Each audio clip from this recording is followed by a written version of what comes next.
The Great Hall of the Galactic Council had never been so quiet. 12 species sat in their seats, each one representing millions of worlds and billions of lives. They had gathered for an emergency meeting. And the news was bad.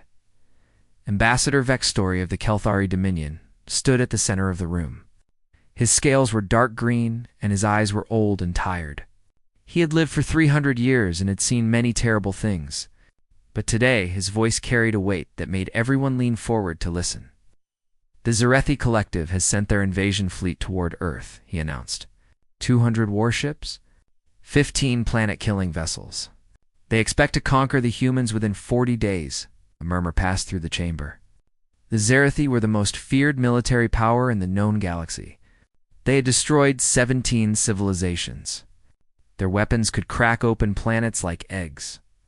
Their soldiers were ruthless and without mercy. Counselor Miranel of the Endoxy Federation spoke first. Her skin glowed with soft blue light, and her voice was gentle but sad. Should we discuss evacuation plans? Perhaps we can save some of the humans before the end comes. Story replied. I called this meeting because every species here needs to watch what happens next. The humans have been told about the invasion. High Chancellor Dornvik of the Hegemony laughed. It was an ugly sound. He was a massive creature with 4 arms and skin like stone.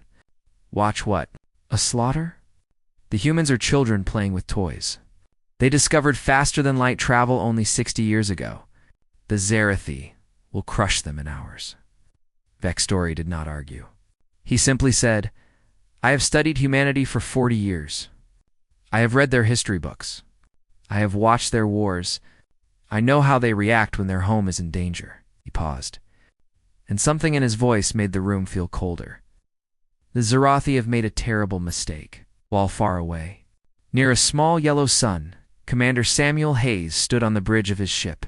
The carrier was called the Endurance, and it was one of the largest vessels in Earth's fleet.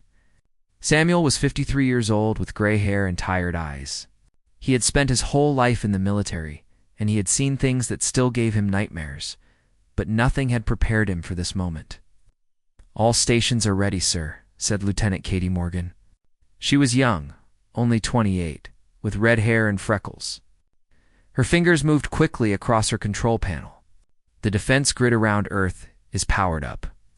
Ground weapons are online. 78% of civilians have reached the underground shelters. Samuel nodded slowly. Through the window, he could see the stars. Somewhere out there, 200 enemy warships were coming to destroy everything he loved. What about the Artemis Protocol? He asked quietly. Katie hesitated. It's ready, sir. But if we use it, the whole galaxy will know what we can really do. There's no going back after that. Samuel thought about this for a long moment. Humanity had worked hard to look weak and harmless. They had hidden their true strength for decades, building weapons in secret, training soldiers in places no one could find. It was a dangerous game, but it had kept them safe. Now, that game was about to end. Sometimes, Samuel said, you have to show your teeth. On every screen across Earth, President Patricia Dunn spoke to her people. She had been a school teacher before she became a politician. She still had that calm, patient voice that made people trust her.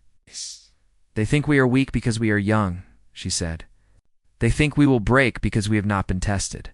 They think Earth will fall because other worlds have fallen before. She looked directly into the camera, and her eyes were hard as iron. They are wrong. The Zarethi command ship was called the Eternal Conquest. It was 1 kilometer long and carried 3,000 soldiers. Fleet Commander Zethril stood on its bridge, watching his fleet move through space like a swarm of metal insects. Where is the human fleet? He demanded. His voice clicked and buzzed through his translator. Our spies said they had over 200 ships. His tactical officer checked the sensors. We are detecting only 47 vessels, Commander. They are gathered near the 4th planet. Srel made a sound like laughter. 47 against 200. They must want to die with honor. Very well. We will grant them that wish. The Zarethi fleet changed course, heading straight for the small group of human ships. Zethril felt no worry at all. He had done this many times before. Young species always tried to fight back at first. They always failed. None of his sensors detected the strange readings. Near the gas giant, none of his officers noticed the power signatures hidden in the asteroid belt.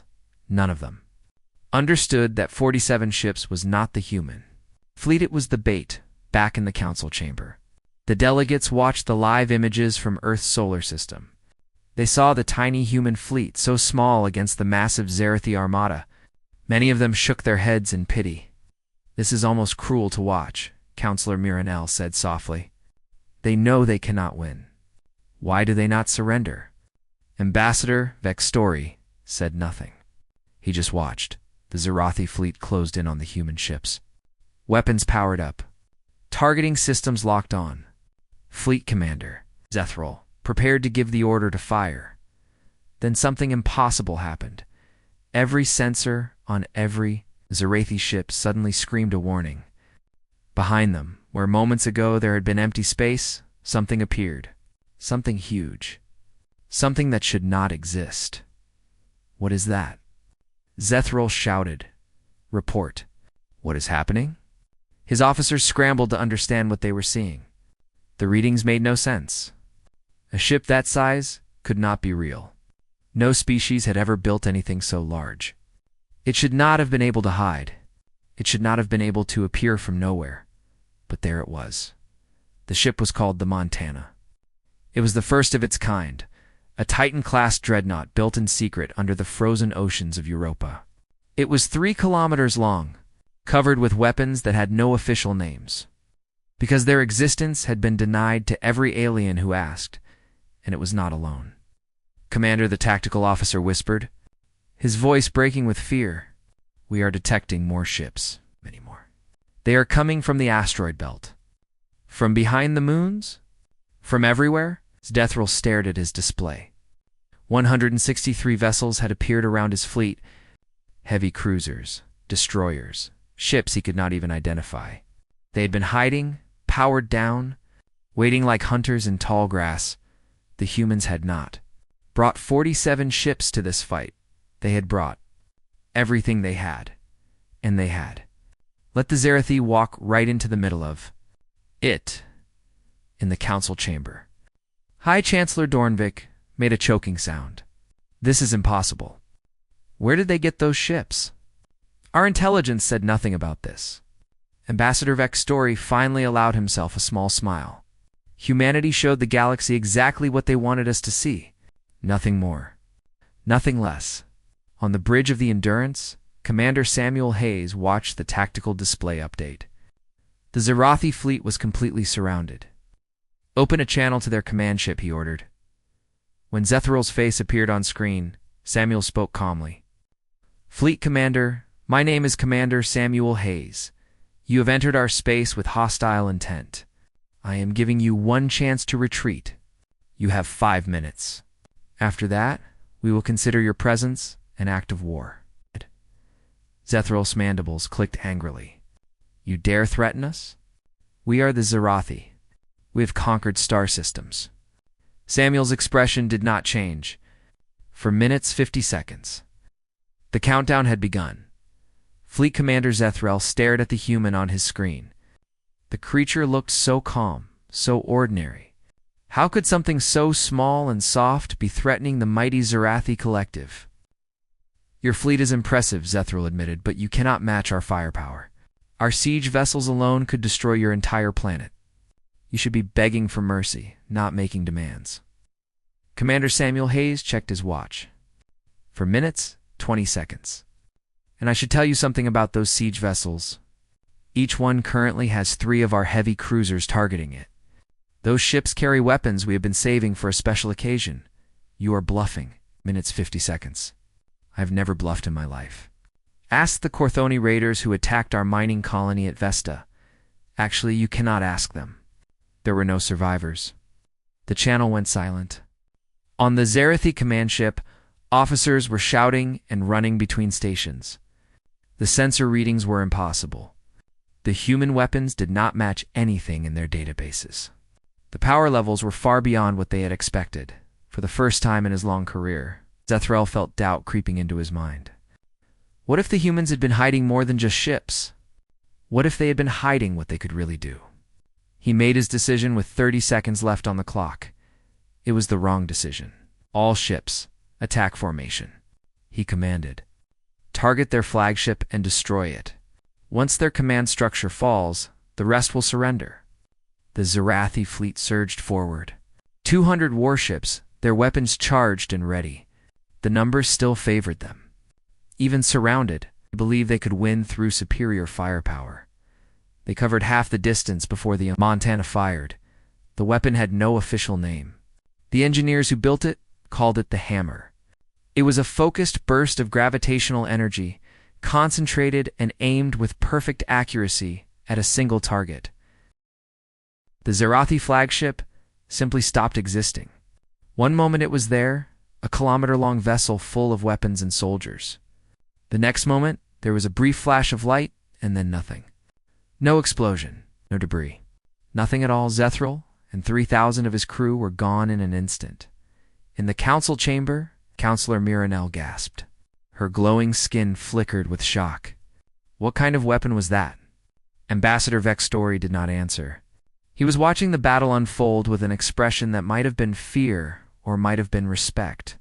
The rest of the human fleet opened fire. Vice Commander Trilax was on the assault carrier Righteous Purpose when Zethral died. As the second highest officer in the fleet, command now fell to him. He watched his display fill with warnings and alerts as human weapons tore through Zerathi's ships. All vessels, defensive formation. He ordered, protect the siege vessels. Return fire. But his orders came too late. The human attack was already in motion, and it moved with a coordination that seemed almost impossible. Small, fast destroyers darted around the edges of the Zerathi formation, forcing ships out of position. Heavy cruisers worked in pairs, one drawing fire while the other delivered killing blows. And the Montana moved through the battlefield like a predator among sheep. Its weapons reached out again and again. And each time, a Zerathi ship died. On the bridge of the Endurance, Commander Samuel Hayes issued orders with calm efficiency. Destroyer Group Beta, close the gap on the left side.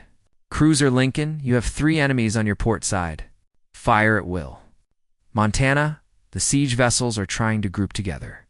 Please discourage that. The siege vessels lasted less than a minute after that order. Lieutenant. Katie Morgan watched the battle data scroll across her screen. Sir, enemy fleet is breaking formation. Multiple ships attempting to retreat. Let them go, Samuel said. We want survivors. We want them to tell everyone what happened here today. The battle lasted 7 minutes and 43 seconds. In the council chamber, no one spoke. The delegates watched in absolute silence as the most feared military force in the galaxy was torn apart. Ships that had conquered entire star systems were reduced to burning wreckage. Weapons that had cracked planets were destroyed before they could fire. High Chancellor Dornvik looked like he might be sick. How is this possible? They are a young species, barely out of their cradle. How can they do this? Ambassador HFY Story turned to face the chamber. His old eyes were serious and sad. You ask how they can do this? I will tell you. Humanity has been at war since before they learned to write. They have fought each other, fought nature, fought extinction itself. Every generation of humans has known conflict. Every generation has learned new ways to survive. He pointed at the display, where the last Zerathi ships were fleeing in every direction. They did not develop these weapons to conquer others. They developed them because they were afraid. Afraid of the universe. Afraid of what might be waiting in the darkness between stars. They looked at the galaxy and saw not opportunity but danger. And they prepared accordingly. Counselor Miranel shook her head slowly. But they seemed so harmless. So friendly. They traded with us. They shared their culture. They never threatened anyone. That was the point, HFY Story replied. They showed you exactly what they wanted you to see. A young species, eager to learn, happy to cooperate.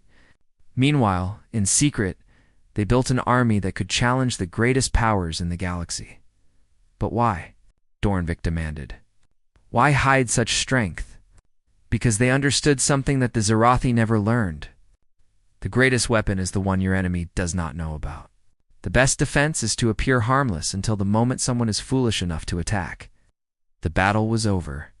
147 Zarathi ships had been destroyed. The rest were scattered, damaged, fleeing home with stories that would shake their civilization to its core. Human losses were much smaller.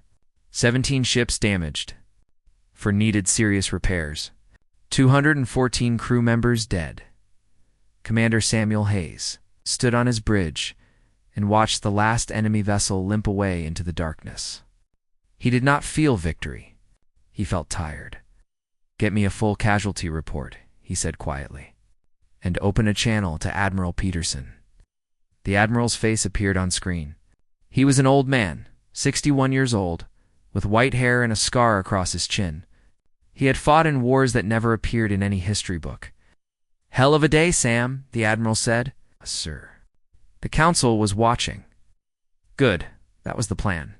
The message needs to be clear, not just to the Zarathi, but to everyone. Earth is not a target. Earth is not an easy conquest. Earth is a line that does not get crossed. Samuel nodded slowly. "Do you think they understand now?" "They will. And if they do not, we will teach them again. As many times as necessary."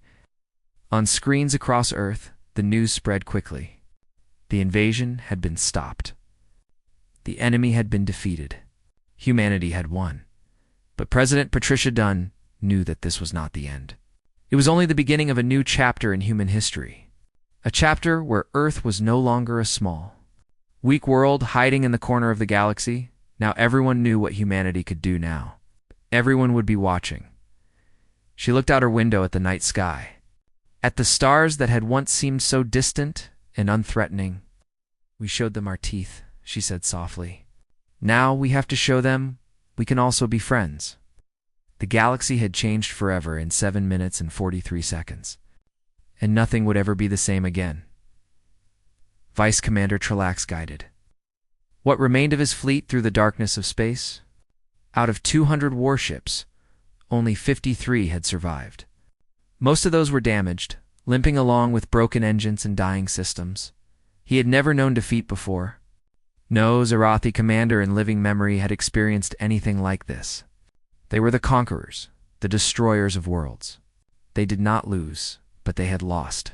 Badly. "Send a message to the High Council," Trelax ordered. His voice was hollow, empty of its usual confidence. "Tell them what happened. Tell them everything." His communications officer hesitated. "Commander, the Council will not be pleased. Someone will be blamed for this disaster." "No." "Send it anyway.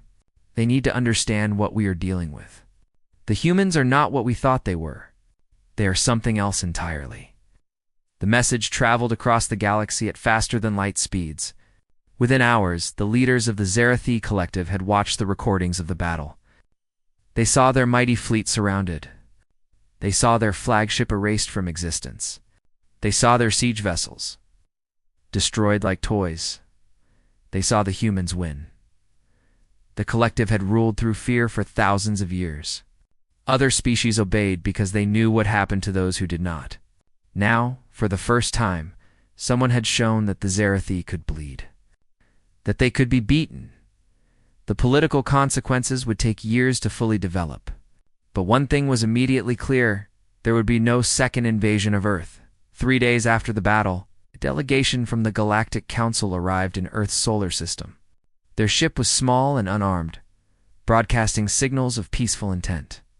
Ambassador Vextory was aboard, along with Councillor Miranel and High Chancellor Dornvik. They were met at the orbital station called Unity by a human named Daniel Porter.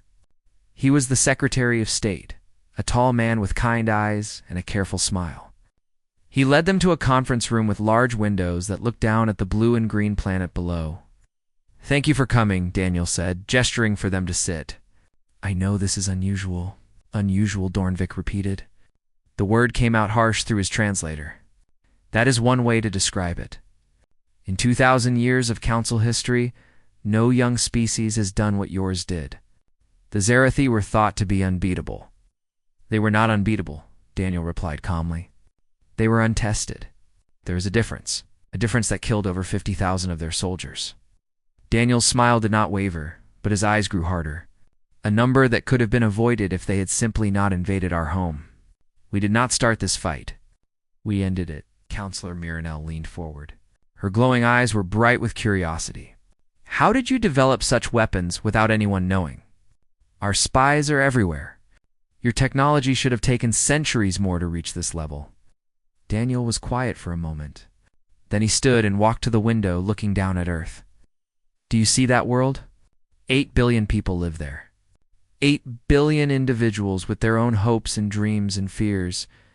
For most of our history, we thought we were alone in the universe. We had no idea that other life existed among the stars. He turned back to face them. When we discovered the truth, we had a choice.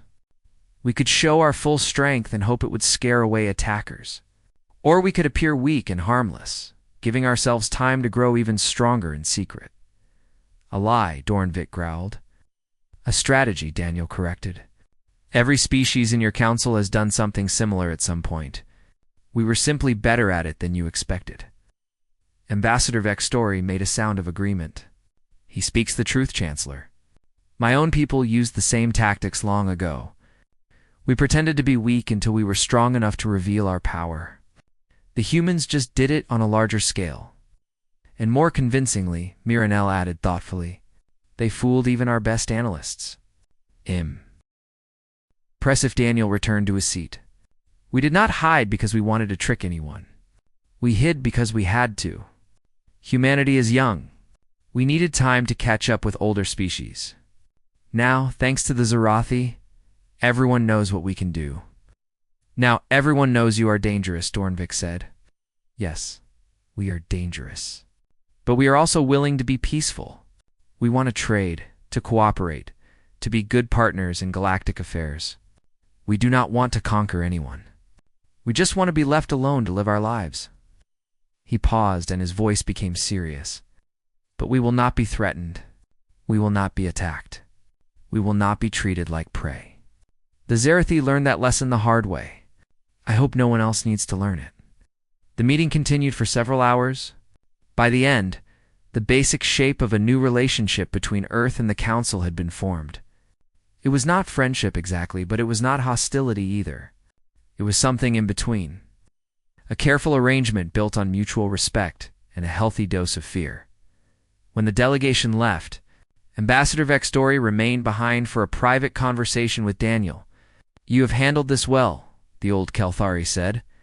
Many species in your position would have become arrogant, would have demanded more. Daniel shook his head.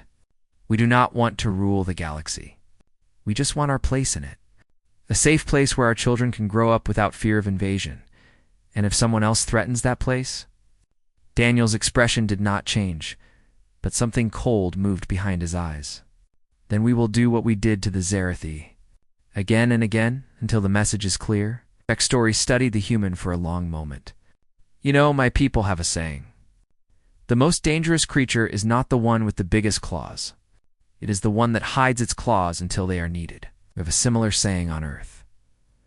Walk softly and carry a big stick, yes, HFY Story said slowly. I think I am beginning to understand your species. You are not warriors by nature. You do not love violence. But when violence finds you, you meet it without hesitation, without mercy, without limit. Daniel nodded. We did not choose to be this way. Our history made us this way. Thousands of years of fighting to survive, fighting each other, fighting nature itself. We learned that the universe does not care about fairness. The universe only respects strength. And yet, you also create art, music, literature. You build things of beauty that serve no purpose except to make people happy. That is also part of who we are.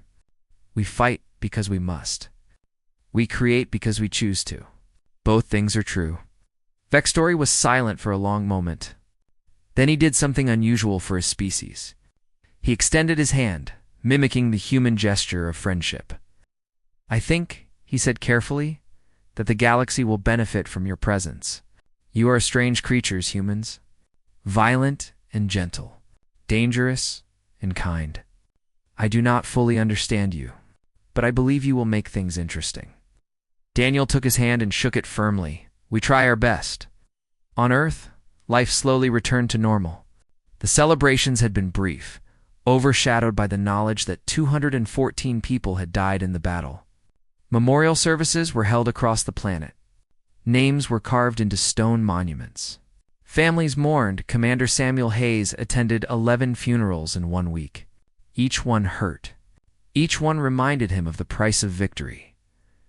Lieutenant Katie Morgan found him after the last service, standing alone in a quiet garden.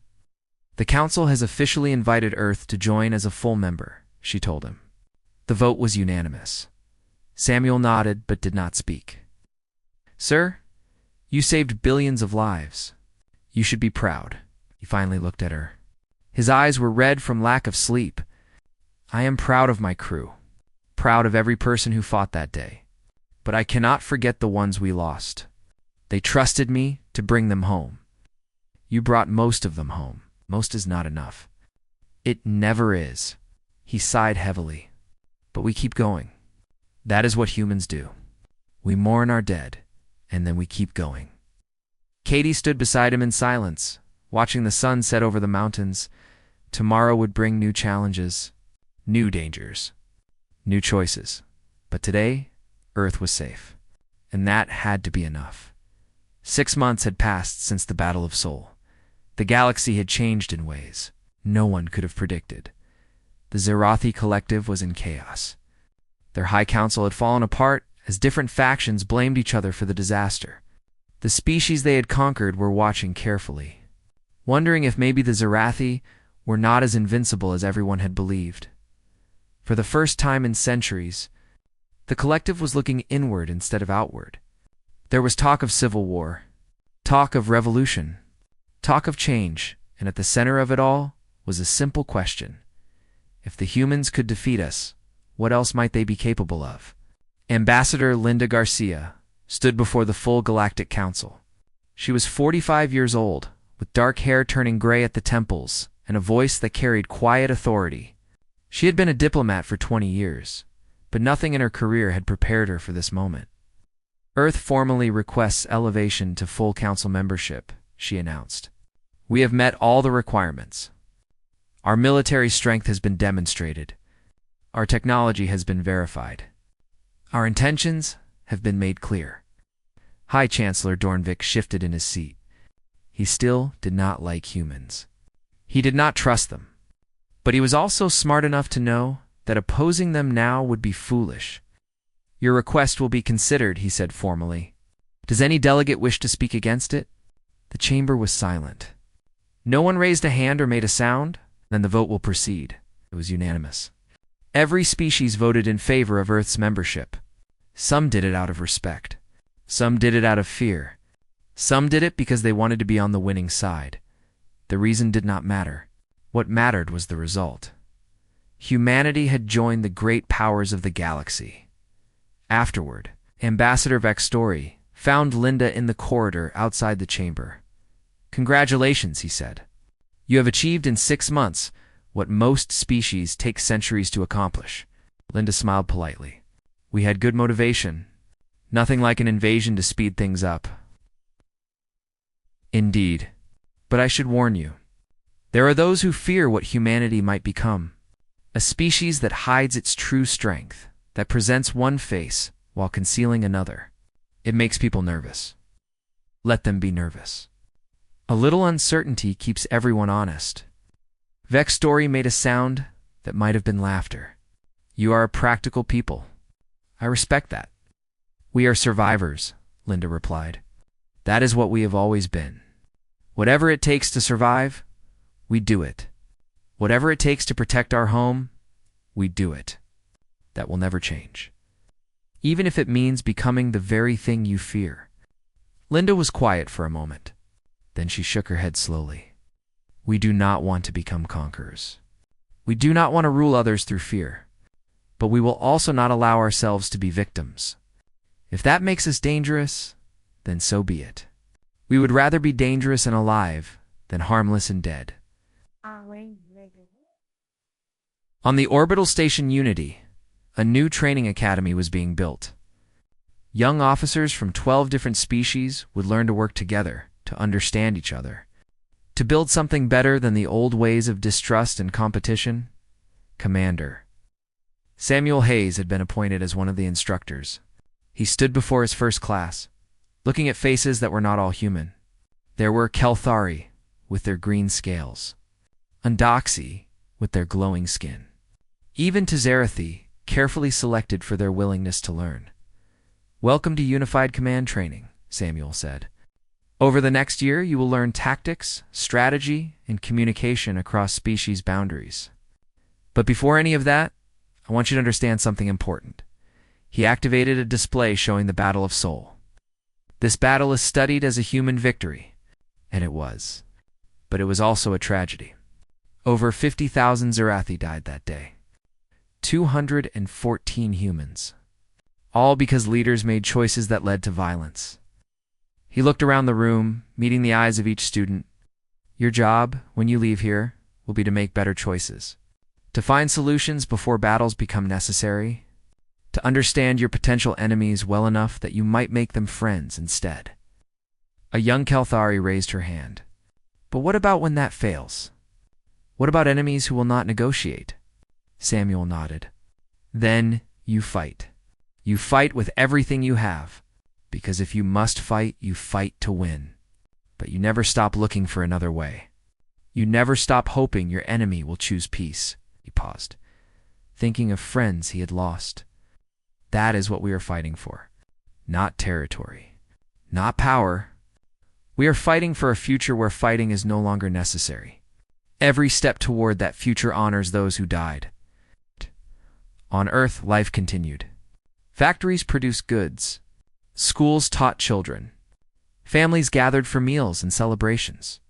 The great events of the galaxy seemed far away to most people, just news stories that did not affect their daily lives. But some things had changed. The military was no longer hidden. Ships that had once been secret were now openly displayed. Weapons that had been denied now appeared in official documents. Humanity had revealed its claws, and there was no way to hide them again. Some people were proud of this. They walked taller, knowing that their species had proven itself against a superior enemy. Others were worried. They wondered what kind of future awaited a species known for violence. They wondered if their children would grow up in a galaxy that feared them. President Patricia Dunn addressed these concerns in a speech that was broadcast to every human settlement across the stars.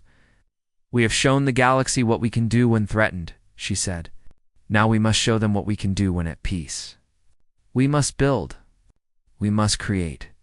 We must reach out hands of friendship to those who were once strangers." She paused, letting her words sink in. "We are not conquerors. We are not tyrants. We are humans. We fight when we must, but we would rather build than destroy. We would rather heal than harm. That is who we truly are. Let us prove it."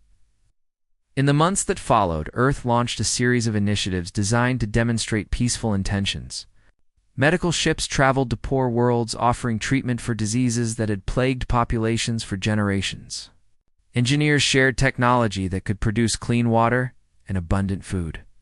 Teachers established schools on planets that had never known formal education. Some species remained suspicious.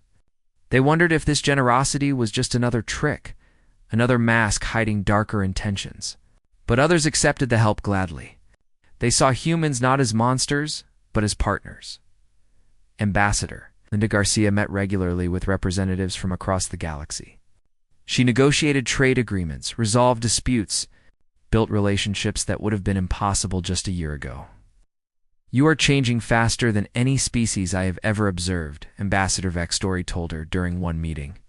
"Most civilizations take centuries to integrate into galactic society. You are doing it in months." "We do not have centuries," Linda replied. "The galaxy knows what we are capable of now.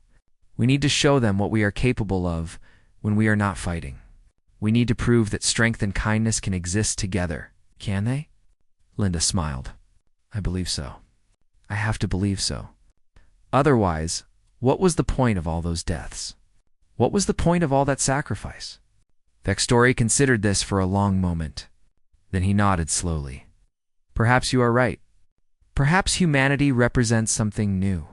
A species that has learned the lessons of violence but chooses peace anyway. That would be remarkable. That is what we are trying to be, and I hope you succeed. For the sake of the galaxy, I truly hope you succeed. Oh. In his office on the orbital station, Commander Samuel Hayes received a message from Earth. It was from the family of Lieutenant Commander Gregory Park, who had died in the battle protecting other ships. The message was simple. Just 2 words. Thank you. Samuel read those words again and again. He thought about Gregory, about all the others who had given their lives. He thought about what they had fought for and what it meant. Then he got up and went back to work. There was still so much to do, so much to build, so much to prove, but every journey started with a single step, and humanity was walking forward. 5 years had passed since the Battle of Sol. The galaxy had found a new balance. The Zarathi Collective, once the most feared power in known space, had fragmented into smaller factions. Some of them had actually joined the reformed Galactic Council as independent members. Others had retreated to their home territories, licking their wounds and trying to rebuild. Humanity had grown.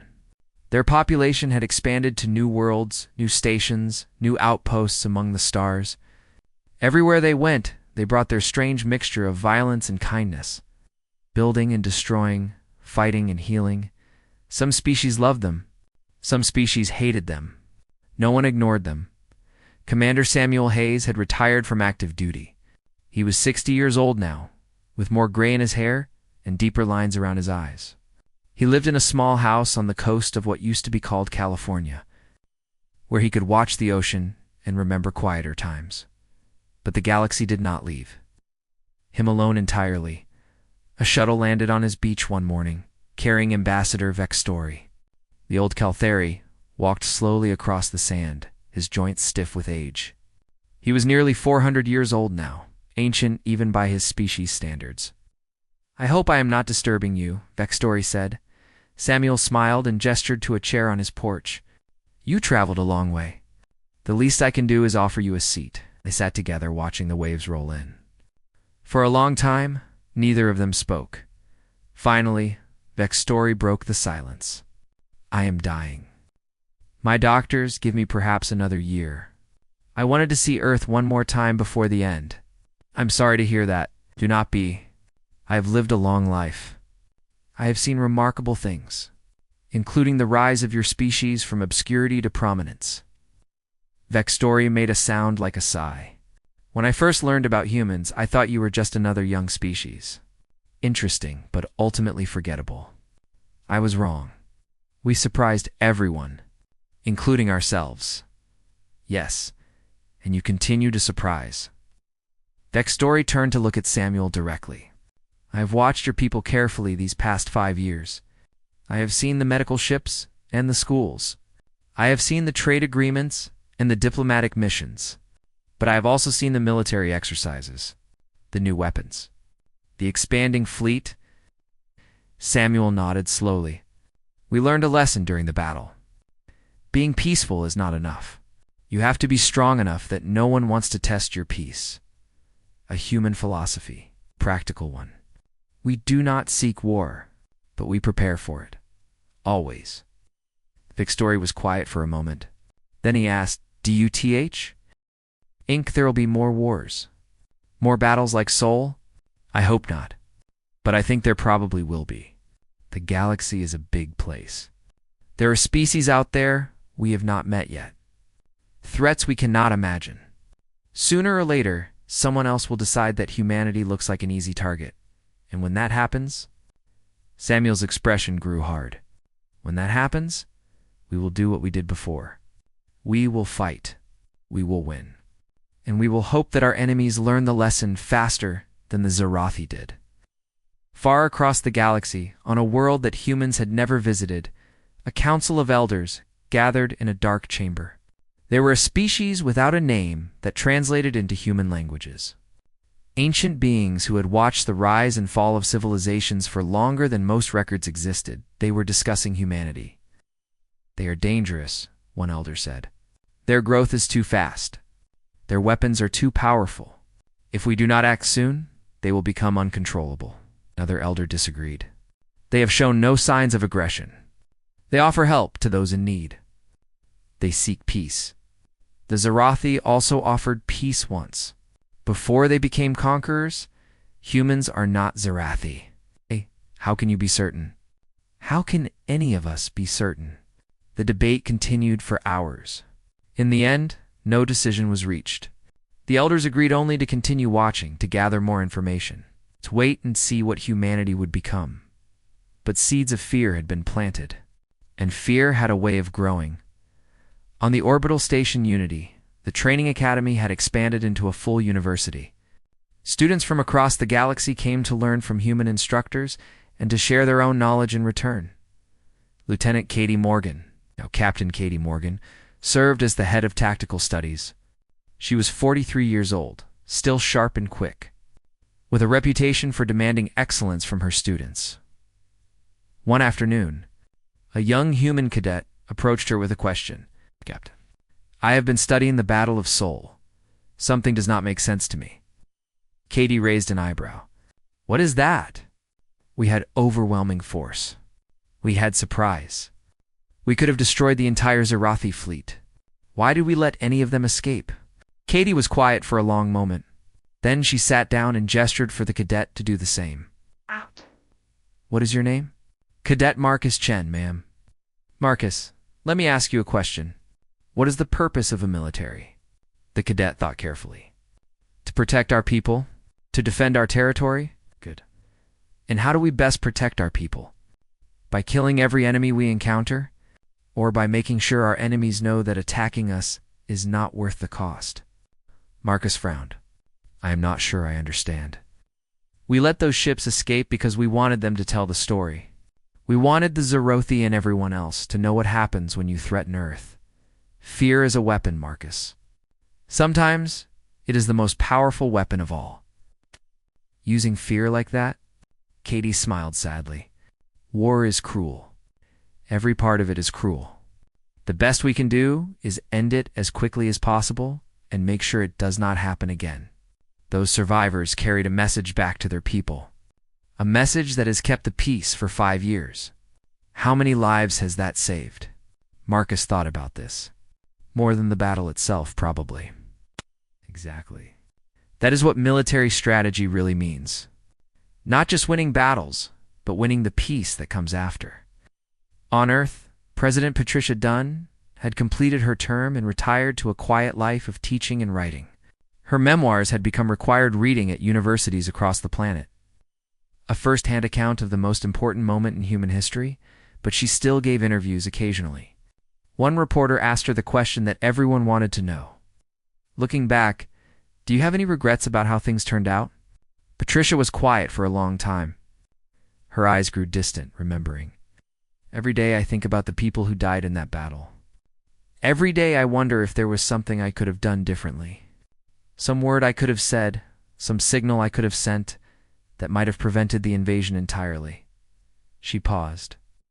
But I also think about the 8 billion people who survived, the children who grew up in peace, the families who were never torn apart by war, and I think maybe the cost was worth it.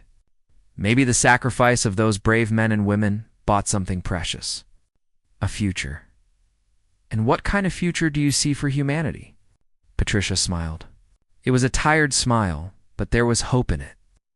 I see a future where we are not defined by that battle, where we are known not just for what we can destroy, but for what we can build. Where our children grow up in a galaxy that sees humans as partners and friends, not as threats to be feared. She looked directly at the camera. We have the power to destroy. We have proven that. Now we must prove that we have the wisdom not to use that power, unless we absolutely must. That is the challenge of our generation, and every generation to come. Far out in the darkness between stars, the observation vessel Sentinel maintained its silent watch. Captain Maria Santos reviewed her daily reports and found nothing unusual. The galaxy was quiet. The approaches to Earth were clear, but she knew that quiet did not mean safe. Somewhere out there, forces were gathering. Plans were being made. The universe was vast and full of dangers that humanity had not yet imagined. She looked at a photograph on her desk. It showed her graduation class from the academy, young officers full of hope and ambition. Half of them were dead now, lost in various conflicts over the years. The price of freedom was high. It always had been, but it was a price that humanity had proven willing to pay. Maria returned to her duties, watching the stars, waiting for whatever came next. The galaxy had learned to fear humanity. Now it was learning to respect them. Perhaps someday it would learn to trust them. Until then, the watch would continue. The ships would stay ready. The people of Earth would live their lives, raise their children, build their dreams, and if anyone ever tried to take those things away from them, they would discover what billions of years of survival had taught the human species, that they were not prey, that they were not victims, that they were humanity, and they would never surrender. The end.